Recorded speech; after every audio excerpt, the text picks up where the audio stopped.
Bienvenue dans le 5e épisode de Chris Van Hacht on Quality. Aujourd'hui, nous allons nous pencher sur les soins centrés sur la personne avec un accent sur le patient et ses proches. Pour ceux qui nous rejoignent pour la première fois, je suis Chris, professeur titulaire en gestion de la qualité à Louvain. J'ai vraiment apprécié les réactions positives sur les podcasts précédents. Merci à tous pour vos aimables paroles, mais aussi pour tous nos collègues francophones. Nous sommes heureux que ce soit déjà le 5e épisode disponible en français. Merci à nos collègues de Jellypod pour le support de l'IA et un merci spécial à mon ami Mathieu Louiset qui travaille à la PACUS à Bruxelles et qui est doctorant dans mon équipe à Louvain. Merci d'avoir supervisé ces épisodes en français qui n'étaient à l'origine disponibles qu'en anglais. Merci donc d'avoir été si bienveillants. Et c'est de la bienveillance, voire de la gentillesse dont nous allons parler dans cet épisode. Il n'a pas été facile de faire des choix ici. Beaucoup de contenus et de preuves sont disponibles sur les soins centrés sur la personne. Comme l'a dit un jour avec perspicacité Don Berwick, ancien directeur de l'ICHI et ancien conseiller de Barack Obama, les soins centrés sur le patient ne sont pas un chemin vers le but. C'est le but, un point, c'est tout. Eva, une de mes anciennes doctorantes, qui est devenue une collègue très appréciée, est aujourd'hui responsable de la qualité dans un hôpital Flandre. Bien qu'elle soit passée à un rôle plus opérationnel, nous continuons à collaborer étroitement, en particulier sur les défis entourant les soins centrés sur la personne. Eva a publié un document conceptuel intéressant que j'ai eu le privilège de superviser pendant son doctorat. Il s'agit d'une ressource précieuse avec plus de 1000 citations. Il traite de 3 piliers interconnectés des concepts de soins centrés sur le patient, l'autonomisation, la participation et la concentration sur le patient, ou mieux encore, la concentration sur la personne. Ce qui rend son travail remarquable, c'est la façon dont elle distingue ces idées qui sont souvent confondues tant dans la littérature académique que dans les applications pratiques. On peut se poser la question, pourquoi cette distinction est-elle si importante ? Parce qu'elle détermine fondamentalement la manière dont les soins sont dispensés et vécus. Responsabiliser les patients signifie, par exemple, donner aux gens les connaissances et la capacité de prendre leurs propres décisions concernant leur santé et les aspects qu'ils considèrent comme importants. Il s'agit à la fois d'un processus d'encouragement de l'autonomie et d'une pratique visant à soutenir des choix éclairés. Toutefois, cela ne peut se faire efficacement que par le biais d'un dialogue solide entre les patients et les prestataires de soins de santé, un thème qui est apparu à plusieurs reprises au cours de l'étude. Sans une communication ouverte et respectueuse, l'autonomisation risque de devenir une phrase creuse au lieu d'être une force motrice pour de meilleurs résultats en matière de santé. Passons maintenant à la participation. La participation met l'accent sur la collaboration. Les patients ne sont pas de simples bénéficiaires de soins, mais peuvent être des partenaires actifs dans l'élaboration de leur diagnostic et de leur plan de traitement. Cette collaboration nous permet d'accorder la priorité aux patients. Enfin, l'accent est mis sur la personne, accent qui est pris comme une philosophie globale et signifie que la personne, avec ses antécédents, ses objectifs, ses valeurs et ses normes spécifiques et pas seulement la maladie, est au centre de tout ce que nous faisons. Ainsi, ces 3 piliers, l'autonomisation, la participation et le fait de placer la personne au centre, bien que différents, sont inextricablement liés. Le dialogue est le fil qui les relie. C'est grâce à des conversations constructives, des conversations fondées sur le respect et la compréhension mutuelle que nous pouvons promouvoir de véritables approches d'autonomisation, de participation et d'approches centrées sur le patient ou, depuis 2018, est désormais presque toujours centré sur la personne, à la recherche de la personne, de l'être humain dans sa globalité, de l'humain derrière le patient. Le travail d'Eva nous rappelle que les mots que nous utilisons pour décrire les soins sont plus que des constructions académiques. Ce sont des outils qui façonnent la pratique. Et comme nous l'avons constaté à maintes reprises, la communication est au cœur de la qualité. Sans communication, même les traitements et les protocoles les plus avancés sont perdus. Lorsque nous réfléchissons à l'héritage de cette recherche, il est clair que les contributions d'Eva éclairent une voie à suivre. Elles nous obligent à faire une pause et à évaluer comment, en tant que soignants ou chercheurs, nous interprétons et appliquons ces idées dans notre travail quotidien. L'engagement à promouvoir l'autonomisation, la participation et l'attention portée à l'individu n'est pas seulement une obligation professionnelle, c'est aussi une obligation morale. En respectant ces principes, nous affirmons l'humanité des soins de santé eux-mêmes. Lorsque nous parlons de soins centrés sur la personne, il s'agit en fait d'une base fondée sur la dignité et le respect. Cela peut paraître simple, mais comme le montrent continuellement les études, cette dimension reste essentielle. Dans le cadre des travaux en cours du consortium FLAQM, Flanders Quality Model Consortium, les données recueillies auprès des patients et de leurs proches placent la dignité et le respect au premier rang des facteurs corrélés à la qualité globale des soins. Les résultats de cette recherche n'ont pas encore été publiés. Cette découverte est profonde car elle souligne que, quel que soit le degré d'avancement ou d'innovation de nos systèmes, l'expérience humaine des soins reste ancrée dans le fait d'être traitée avec respect. J'espère que ce document, rédigé en collaboration avec 25 grands hôpitaux flamands et sous la direction de 2 excellentes chercheuses postdoctorales, Shainaz et Deborah, sera bientôt publié afin que nous puissions partager les résultats détaillés avec vous tous. Considérez un instant les puissantes implications de la dignité et du respect en tant que dimension de la qualité multidimensionnelle. Cela signifie qu'en donnant la priorité à la dignité et au respect, les organisations ne se contentent pas d'améliorer leurs indicateurs de qualité, mais favorisent également un environnement où la confiance peut se développer. La confiance n'est pas seulement un sentiment, c'est le résultat d'interactions cohérentes et respectueuses comme nous l'avons exploré à travers le modèle de la maison de la confiance dans un podcast antérieur qui est toujours disponible sur Spotify ou sur mon propre site web. Le front office où les soins sont dispensés et le back office où les systèmes sont conçus doivent fonctionner en harmonie pour défendre ces valeurs. Sans cette cohérence, les soins centrés sur la personne risquent d'être relégués à un idéal superficiel plutôt que de devenir la norme quotidienne de la pratique.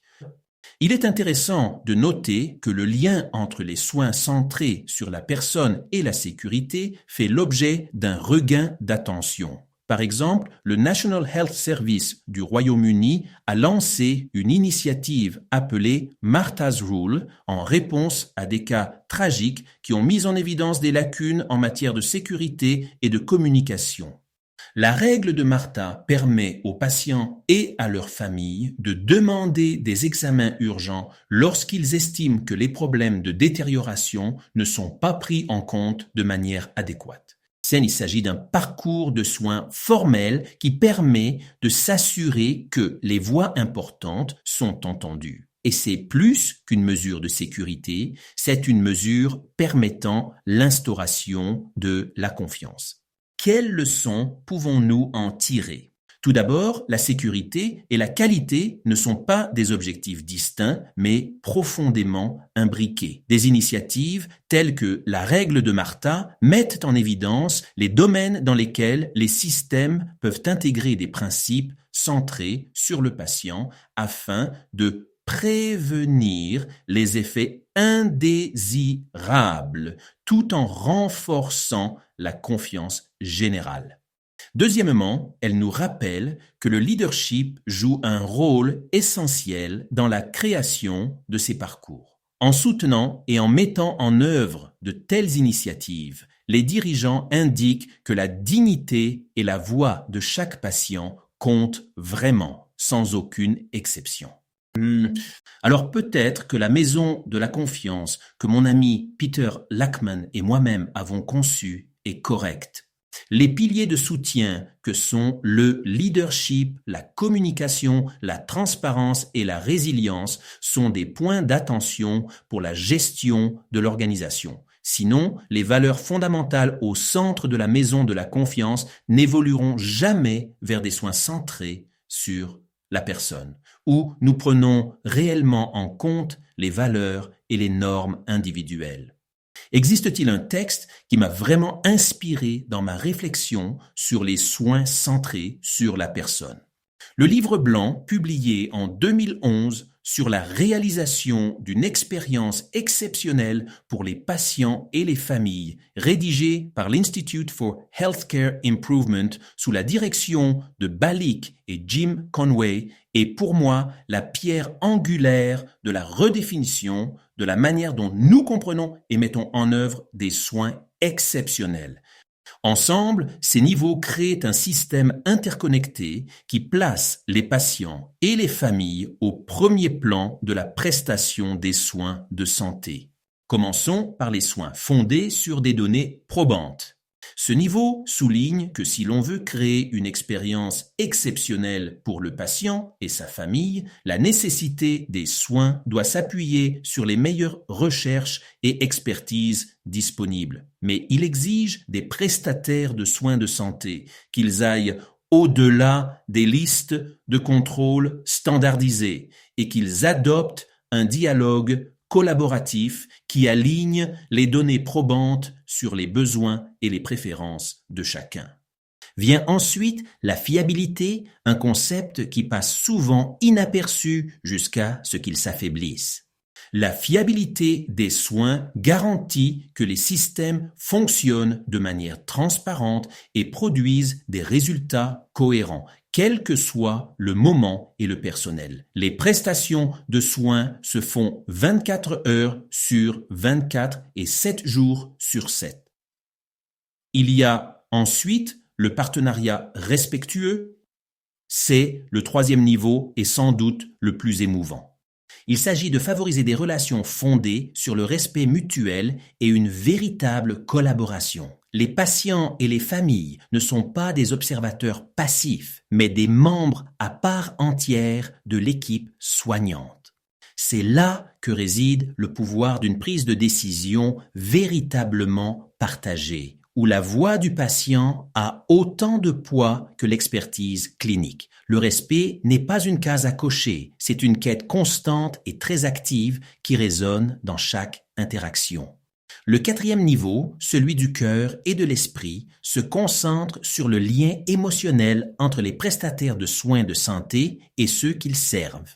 Les soins de santé ne peuvent pas devenir un processus automatisé, ils doivent conserver leur âme, leur lien avec l'humanité qu'ils servent. Dans le document, ils décrivent cela comme le fait que les cœurs et les esprits du personnel et des prestataires de soins sont pleinement engagés. C'est également le cas lorsque vous ne disposez que de 8 minutes pour votre créneau de rendez-vous en ambulatoire.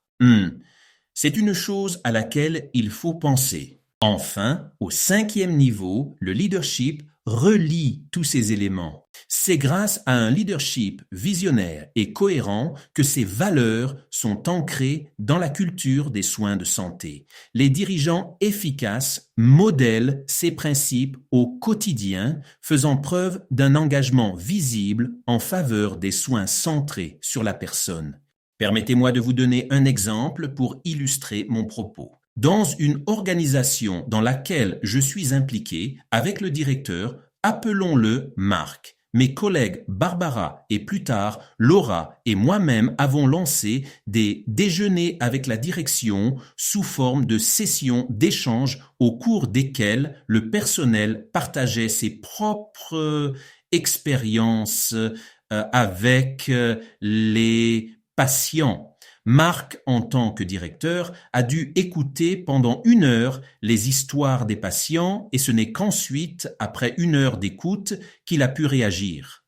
De telles pratiques renforcent le profond changement culturel nécessaire pour que les soins centrés sur le patient et la famille ne soient pas seulement une politique, mais une réalité vécue. Le leadership n'est pas occasionnel ou symbolique. Il s'exerce dans chaque décision, chaque jour.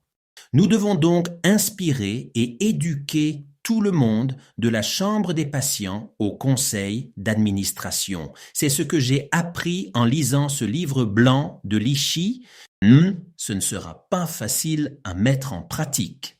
Ainsi, si les cœurs et les esprits doivent être pleinement engagés et si le leadership et le partenariat jouent chacun leur rôle, que signifie diriger avec bienveillance? En 2014, Maureen Bisognano a magnifiquement formulé cette question dans son article sur les modèles de soins transformateurs en insistant sur le passage de « qu'était le problème » à « qu'est-ce qui est important pour vous ». Ce recadrage apparemment simple tourne l'objectif des soins de santé vers la personne qui se cache derrière le diagnostic. Il place ses valeurs, ses craintes et ses aspirations au cœur du processus de soins.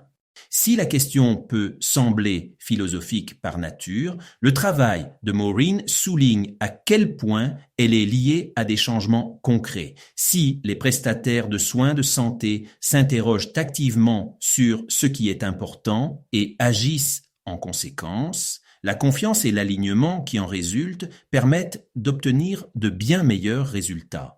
Si vous voulez en savoir plus, cherchez What Matters to You ou Ce qui est important pour vous, voir CIPV en ligne ou demandez à mon doctorant Mathieu, qui est très impliqué dans le groupe de réflexion internationale sur ces thématiques.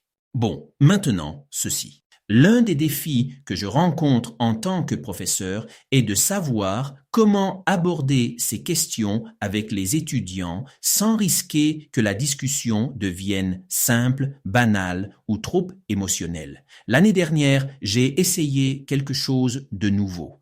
Dans le cadre du cours de première année sur la qualité à l'Université de Louvain, j'ai demandé à 614 étudiants en médecine âgés en moyenne de 18 à 19 ans de s'éloigner des manuels et des protocoles et de se plonger dans les histoires des gens. Je dois faire attention à ce que je fais et dis dans cette classe parce que ma fille Manon et ses amis sont dans cette classe et je peux vous dire qu'il y a un retour d'informations en direct. Bon, revenons à la mission de ces 614 hauts potentiels. La tâche était simple mais profonde. Au cours de leur stage, chaque étudiant s'est assis avec au moins un patient et un membre de sa famille. Ils ont posé une question d'une puissance trompeuse. Parlez-moi de l'être humain qui se cache derrière le patient. Il s'en est suivi une vague de réflexion, d'émotion et de perspicacité. Les patients se sont ouverts sur leur vie et pas seulement sur leur maladie. Ils ont parlé d'amour et de perte, d'espoir et de peur, de résilience et de vulnérabilité. Ils ont partagé leurs souvenirs, leurs rêves et leurs regrets. Et à travers ces histoires, ils ont rappelé à nos étudiants et à nous tous que les soins de santé ne se limitent jamais à des diagnostics ou à des traitements. Il s'agit de personnes. J'ai également dit aux étudiants, et je n'oublie pas qu'il s'agit de jeunes adultes en début de carrière, que la santé est une affaire de personnes. Il suffit de demander à ses patients ou aux membres de leur famille des conseils sur ce que vous, en tant que futur prestataire de soins de santé, ne devez jamais oublier. En d'autres termes, demandez-leur un conseil qui sera utile pour le reste de votre carrière. Un patient a dit « Restez toujours fidèle à vous-même et n'arrêtez jamais d'écouter ». Un autre patient a insisté « Ne vous contentez pas de traiter la maladie. Voyez-moi ». L'écoute est donc le conseil numéro 1. Et les deux autres concepts dans le top 3 étaient l'empathie et la gentillesse. Les membres de la famille ont fait écho à ce message, mais à la question « Impliquez-nous », ils ont répondu « Tenez-nous informés. Nous connaissons notre proche. Nous faisons partie de ses soins et nous voulons en faire partie. » Ces 614 conversations ont permis de tirer des enseignements importants qui peuvent façonner une nouvelle génération de soignants. Voici quelques-uns des messages à retenir. L'empathie crée la confiance. L'écoute est source de guérison. La dignité est importante. Les différences culturelles comptent. Le temps est compté, mais la présence est puissante. Les élèves ont compris que pour bien soigner, il faut considérer la personne dans sa globalité, son corps, son esprit et son âme. Cela signifie collaborer avec d'autres équipes, communiquer clairement, être à la fois professionnel et humain. Et surtout, ne jamais oublier le poids et l'émerveillement d'être autorisé à entrer dans la vie de quelqu'un, autorisé à entrer dans cette vie au moment où la personne est la plus vulnérable.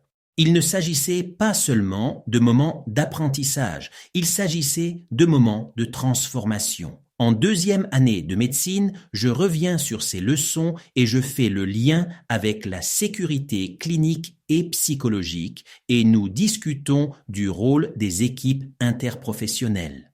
Pour ceux qui me connaissent, vous pouvez imaginer que je quitte ce type de cours avec beaucoup d'énergie positive. Merci à l'ancien et à l'actuel doyen, Paul et Chris, d'avoir cru en ce cours sur la qualité et en moi. Alors aujourd'hui, que ceci nous rappelle à tous, en médecine, dans les soins et dans la vie, que derrière chaque dossier se cache une histoire, que derrière chaque symptôme se cache une personne et que derrière chaque patient se cache un être humain qui aspire à être vu, entendu et compris. Et derrière chaque patient, il y a un être humain qui aspire à être vu, entendu et compris. C'est ce que la qualité multidimensionnelle signifie vraiment, point final. J'imagine que vous avez besoin d'y réfléchir ou peut-être même d'organiser une réunion avec votre équipe pour discuter des raisons pour lesquelles nous oublions parfois que c'est pour cela que nous avons choisi de travailler dans le secteur des soins de santé. Oui, nous oublions parfois l'importance de notre rôle de soignant dans la vie d'autrui. Bon, je dois bien sûr parler de ce qui va suivre dans mon podcast sur l'approche centrée sur la personne. Explorons maintenant un terme qui retient de plus en plus l'attention dans les établissements de soins de santé, les mango moments. Il s'agit de ces gestes inattendus, souvent petits, de gentillesse et de leadership qui peuvent avoir un impact profond sur les patients et les soignants. Leur nom ne vient pas du fruit, mais plutôt d'une métaphore qui évoque quelque chose de doux, de rafraîchissant et de nourrissant, même dans les circonstances les plus difficiles. Des recherches menées, Eva, Déborah, Hélène, Charlie, Ellie, Barbara et par moi-même ont démontré que ces moments ne se contentent pas d'égayer la journée de quelqu'un. Ils peuvent être transformateurs, créant des ondes positives dans les relations personnelles et organisationnelles. Nous avons publié un livre sur les moments Mang, disponible en néerlandais et en anglais. Permettez-moi d'expliquer une réflexion de Victor Montori sur le livre.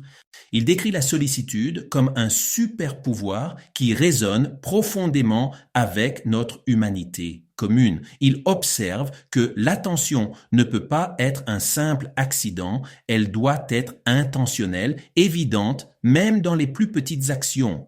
Montori parle des mango moments comme de drapeaux de résistance, des drapeaux de résistance contre les aspects déshumanisants des soins de santé industrialisés. Ces actes, bien qu'apparemment mineurs, renforcent l'idée que les soins de santé sont fondamentalement une question de connexion et de restauration de l'humanité dans les interactions aussi procédurières qu'elles puissent paraître. Et mon mentor Peter Lachman soutient que la guérison est incomplète sans la gentillesse, l'empathie et le contact humain.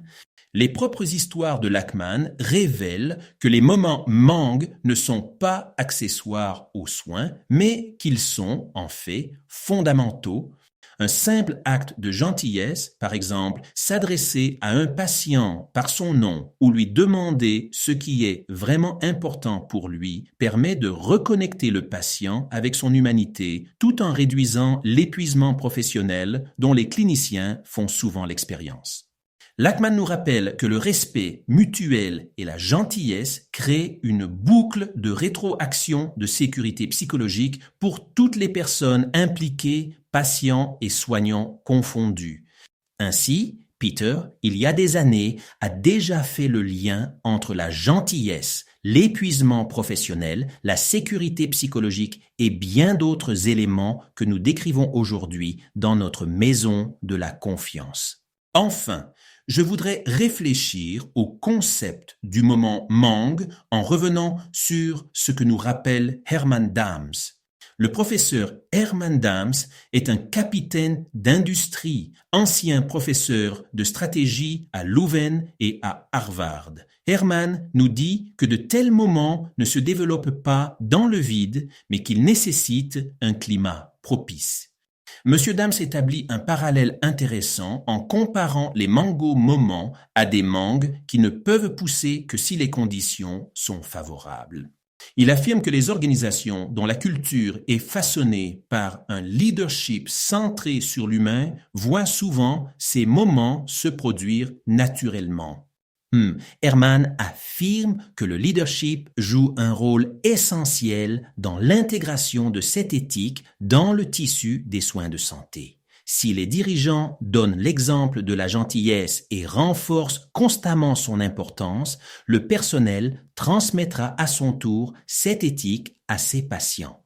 Le professeur Dams est sans équivoque. La gentillesse ou bienveillance, lorsqu'elle est cultivée au sommet, se développe de manière exponentielle au sein des équipes et des organisations. Encore une fois, c'est une chose à laquelle il faut vraiment penser si vous êtes un manager ou un directeur.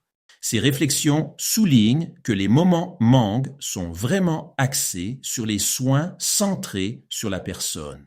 Pour les auditeurs désireux d'explorer plus avant les Mango Moments, je vous encourage à visiter mangomoment.org où vous pourrez accéder à un documentaire de 45 minutes. En outre, pour ceux qui souhaitent en savoir plus, le livre Mango Moments est disponible sur bol.com et Amazon. J'espère que ces conversations vous ont offert des moments de réflexion critique sur ce que nous faisons et, peut-être plus important encore, sur les raisons pour lesquelles nous le faisons chaque jour et ce, dans toutes les organisations de soins de santé. Pour conclure, permettez-moi de vous faire part de 2 réflexions. La première vient d'une expérience profondément personnelle que j'ai vécue au cours de mon propre parcours de patient il y a quelques années lorsque j'ai été admis pour une pancréatite aiguë sévère. Vous pouvez lire mon histoire dans le BMJ Leader. Je me souviens d'avoir été allongé dans mon lit d'hôpital avec un rideau tiré autour de moi. Ce rideau, une fine cloison en tissu, donnait une impression d'intimité comme s'il pouvait bloquer non seulement la vue, mais aussi le son. Je pouvais tout entendre, les critiques chuchotées d'un collègue à l'autre, la frustration des dirigeants et même leurs commentaires sur moi ou sur le patient de l'autre côté du rideau. Cette fine barrière de tissu révélait plus de choses qu'il ne le pensait. Pour moi, ce fut un moment de profonde curiosité, un aperçu de l'environnement qui se cache derrière la façade des soins. La dignité et le respect n'étaient pas toujours présents de l'autre côté du rideau. Lorsqu'il était ouvert, il l'était, mais lorsqu'il était fermé, eh bien, je vous invite à réfléchir à ce que vos patients entendent, au monde que vous créez pour eux, même involontairement, par vos paroles et vos actions, même lorsque le rideau est fermé. En parlant de monde, permettez-moi de revenir sur une citation avec laquelle j'ai ouvert cet épisode, les mots de Don Berwick. Les soins centrés sur le patient ne sont pas le chemin vers le but, ils sont le but. Ce sentiment reste aussi frappant pour moi aujourd'hui qu'il l'était lorsque j'ai entendu Don le prononcer pour la première fois lors d'un forum il y a plus de 15 ans. Il ne parlait pas seulement de fiabilité technique, mais aussi de la dignité que chaque patient mérite. Il a dit, et je cite, « Je crains d'être un patient. Cette crainte vient en partie de ce que je sais des risques techniques et du manque de fiabilité.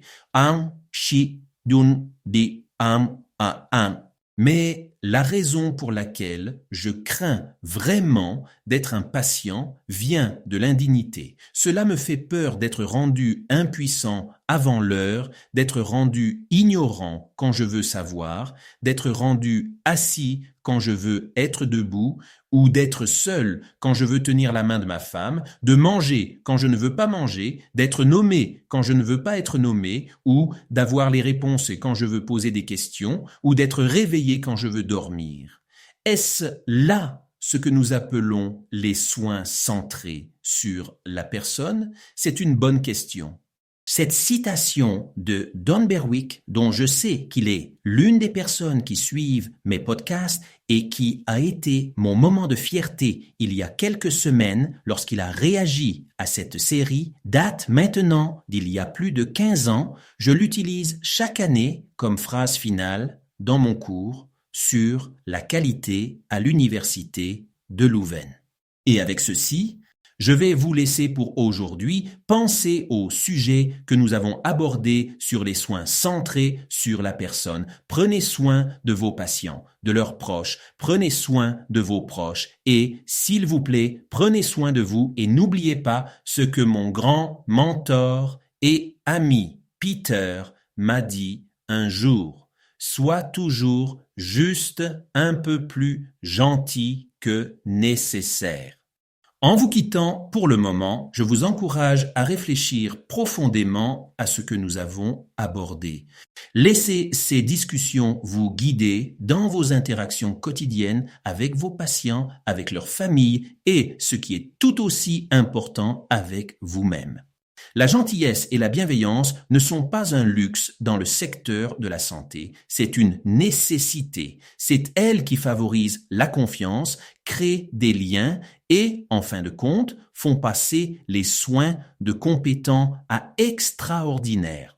Je vous remercie donc de vous être joint à moi pour ce voyage. J'aimerais beaucoup savoir ce que vous pensez de ce podcast et des précédents. Bien sûr, si vous avez des suggestions pour de futurs épisodes ou des thèmes que vous aimeriez que j'explore, n'hésitez pas à me contacter. Au revoir et à bientôt, et d'ici le prochain épisode, créons tous des moments Mang, car comme nous l'avons publié dans notre article dans le Lancer en 2018, les moments Mang peuvent rendre les soins de santé un peu plus doux.